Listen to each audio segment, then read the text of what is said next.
Mindset of the top salesperson. What is it? How to get it and how to keep it.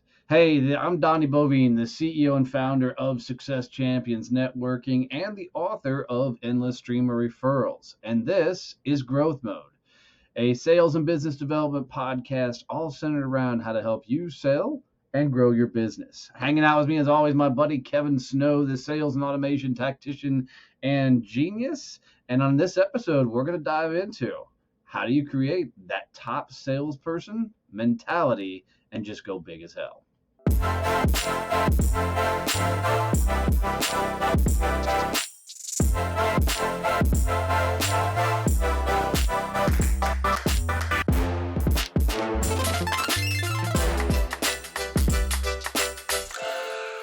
So that top mentality, Kevin, of an elite salesperson. We all know that guy or gal that just crushes it in the sales game. Let's start off with diving into how does somebody get to that. I just want to call it the don't give a shit attitude and just wants to crush it in life. Where do they start? Where do they start? Where my head went right away was like, what actually is that mindset? So you're and that's the difference between you and me. You're like, how do we do this? And I'm like, well, what is it? And we started different ends of the problem. So for me, the mindset for a top salesperson is this whole understanding that scarcity isn't an actual thing. If you look at salespeople who are struggling, they're trying to protect this little piece of the pie that that's their territory. Oh my God, that's my account. You can't have it. Whereas the big reps are like, whatever, it's a Fortune 100 account. You can have that department because I'm selling the rest of it. I don't care. And it really is that I don't give a shit mentality, but it's this whole idea of, there's business for everyone. I'm not going to worry about losing this one little deal because I have all this other stuff I'm going to go sell. Yeah, I like that because I think part of that play is when you're dealing in an elite selling status, there's no such thing as competition, right? You're not trying to stack up against anybody. You're not worried about somebody else coming into your territory. You're just getting after it and growing. And I think it's the most successful salespeople I know are also a lot of your humblest guys, and gals. I mean, they're not the ones that are over the top bragging about all the deals they're doing and all the stuff. They're letting the results speak for themselves. And they're also the people that are putting in the time and doing the work. I mean, if it's in a corporate environment, they're the first one to show up, they're the last one to leave.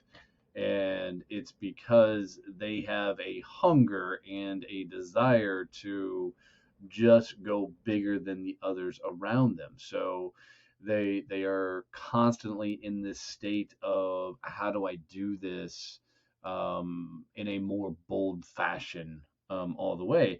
And I would also add in there they're extremely disciplined. Not only are they in early and they leave late type of scenario, but they're going to make sure business development happens. Excuse me. One of the greatest salespersons I've ever met in my life taught me one of the greatest lessons I ever learned, and it's the idea of always one more. And he explained it to me this way. He said, Donnie, there's always an opportunity to make one more phone call, one more email, one more outreach, one more whatever. And if you always stay in that mentality, you'll never lose. And because of that mentality, man, I watched him, and it's how I also learned. He lost a massive fucking account when we were selling commercial printing. And I mean, it was like overnight that account went away. And I remember being a young buck looking at him like, oh my God, if I just lost that account, I would be, out on the street because, how much business that was. In 48 hours, he brought in another company of the same size. And I walked up to him. I'm like, dude, how the hell did you do that? And his response was, man, you've always got to have one in the hopper. He goes, you've always got to be constantly feeding that pipeline. So you're forming relationships. And now it wasn't an immediate transition of the same amount of business that he lost with that other account going away.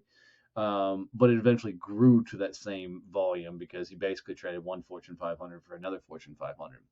And I think your top salespeople are always thinking that regard of what's next, who's next, how can I get there, and they stay bold in action.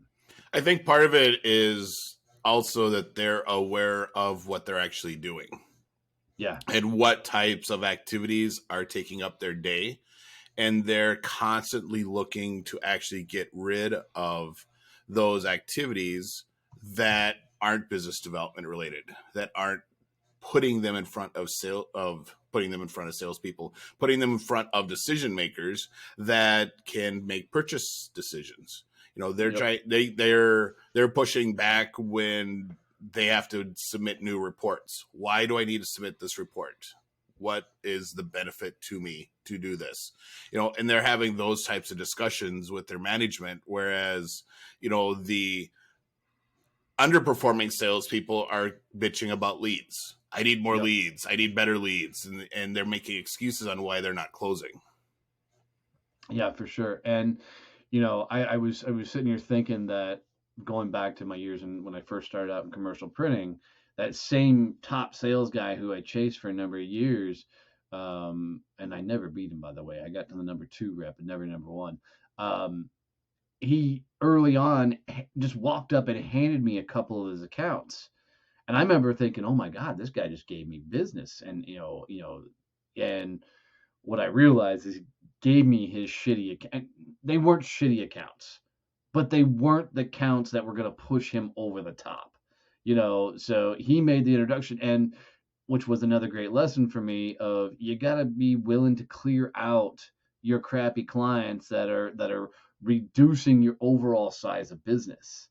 And I learned a lot from this guy watching him and sell and how he goes, and I think that's the same mentality of not looking for the leads, but also getting rid of the dead weight of clients that aren't pushing you forward. And I think, guys, what I want you to think about is the top tier athletes are like, the top tier sports players. I mean, the top tier salespeople are like the top tier athletes. I mean, they're the ones that are doing what others won't, so they can do what others can't.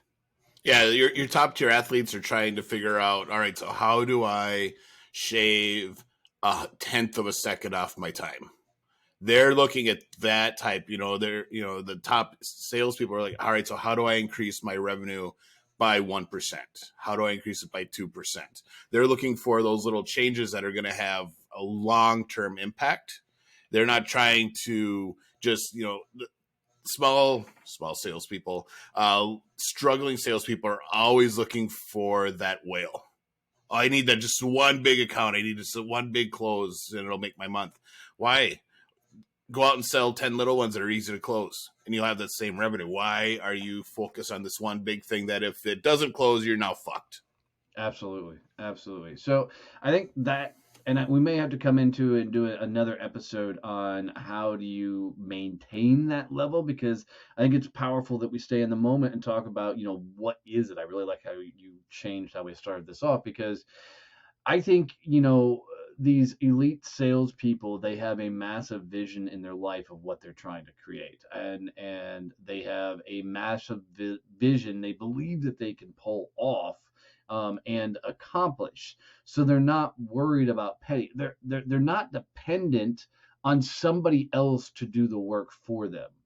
And I think a lot of salespeople and business owners, as they're going through it, in their head, they are, man, if I only had 5 or 6 salespeople doing this stuff for me, or if I only had better marketing coming in, all these things that you hear these people say, your elite salespeople are like, fuck it, I'm just gonna make it happen, and they go, and their mindset is also not, I can't afford it. Their mindset is, okay, what do I have to sell to be able to make that happen? And it's a huge shift to watch somebody who's working at that elite level mentally, that allows them to do the things bigger and louder than what your average, salesperson or business owner are traditionally doing. I think also that if people are really trying to wrap their mind around this elite top tier salesperson, they're diversifying their portfolio with the smalls, the mediums, and the bigs, so they are balanced, but they always have that eye on, what's that big next one coming. They're always working towards it. They are always finding themselves in the bigger circles. Like another gentleman I knew who's an amazing sales guy, you know, he didn't have time to just sit in the office and have water cooler chit chats. And this guy was always at, PGA golf tournaments. He was always at, huge, massive non-profit functions and events. And he was always in the rooms with other elite performing people, because, we know you become who you surround yourself with. And, as a young buck growing up in the sales game, I had some pretty cool influences on how do I shift my own mentality from blue collar, small town country boy to, man, I need to go toe to toe with these lot bigger people, a lot bigger companies, and a lot bigger organizations. And then I think the last portion of that top tier salesperson's mindset is they're constantly looking for ways to shock the system and scare the shit out of themselves, and find ways to expand and grow. So I think some of the biggest takeaways from this episode are to get that top tier sales person type mentality is one, you're not thinking about competition. You're not thinking about other people doing the work for you. You're thinking about how can I go bigger and how can I do more. You're constantly surrounding yourself with other elite badasses that forces you to think bigger and go bigger.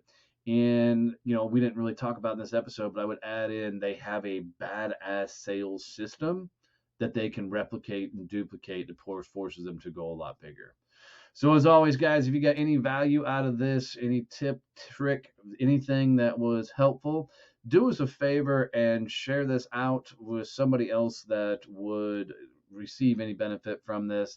And make sure you're subscribed. If it's on YouTube, ring the bell. If you're listening on podcast, make sure you subscribe or follow out there. We appreciate you guys. Love you, man. See you. Bye.